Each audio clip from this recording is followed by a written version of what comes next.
Welcome back. 6:43 is your time this morning. First, it was Water World. The popular Federal Heights Water Park announced it will not open for the summer for the first time in its 40-year history. And we learned yesterday the city of Lakewood won't be opening any of the pools it operates. The question now this Memorial Day weekend, are neighborhood pools next? The prospect brings plenty of opinions. That's why Denver 7's Eric Lufer is going 360.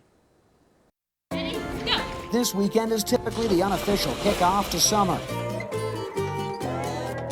But this isn't a typical year, and it started Tuesday when Waterworld announced it would stay closed this summer. We just really didn't feel that we had all of our questions answered, and obviously the safety and well-being of our guests, it's everything really. But the verdict is still out for neighborhood pools. Most homeowners associations are at the least delaying pool openings, grappling with the decision to open or not to open. So we're taking a dip into this 360, talking to homeowners who have strong opinions on what should happen. You'll hear from an HOA on how it's coming up with a plan of action, and a physician will weigh in on just how dangerous pools are when it comes to COVID-19. We start in Castle Rock, the Terrain neighborhood. The HOA, Castle Oaks Estates, runs both pools in the neighborhood. They won't open as scheduled this weekend. Under the Safer at Home guidelines that we're currently under, there's pretty clear guidance that we shouldn't open it. And in the absence of any clear guidance for going into the next chapter, we're just going to err on the side of caution until those guidelines come out. Chris Cate is the Castle Oaks Estates secretary and says the potential of opening could be a major liability, even if strict rules are enforced to keep people as safe as possible. We bear some responsibility for taking the necessary precautions to make sure people are safe, but enforcing that and making it practical is a whole nother thing. Just super disappointed. You know, my children we're looking forward to going outside and getting into pools since everything else has been canceled. Amber Karras is a Terrain resident, and although she understands the precautions, she hopes the HOA will at least get creative in a worst-case scenario. We can stagger families where two families sign up at once, or one family comes and signs up, or in those early morning hours, if it opens at 6 a.m., if they can come in and, you know, a couple individual swimmers could do laps. There's even a Change.org petition that asks Governor Polis to open up all pools to lap swimming as long as it's done safely. But what if your neighborhood pool doesn't open? What about those HOA fees you pay every month? I think we should all be refunded if it doesn't open at all. Amanda Vert lives in Green Valley Ranch with her husband.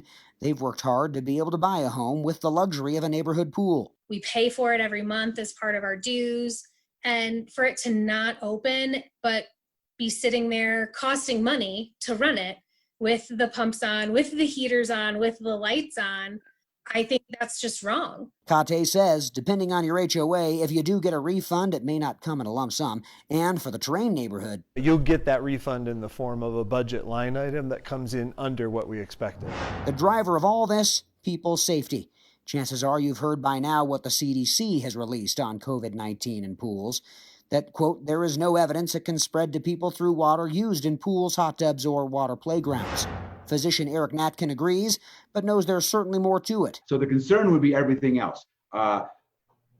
Not maintaining your social distancing of 6 foot. If you're not wearing a mask and you're talking and you're splashing around the pool, you're potentially spreading that virus out, at great distance. All the surfaces, doorknobs, whatever you're sitting on. In a perfect world, we'd all be soaking up the sun poolside. But it's safe to say there's one thing we know for sure. It won't be one big free-for-all. I don't think all the pools should just open. I think that'll make everybody go there, and then there's going to be more cases. I think we're going to run it through 3 filters. The filters are, is it permissible by the state or county? Is it a potential liability that's really too much to take on? And then is it practical? I'm Eric Lufer, Denver 7.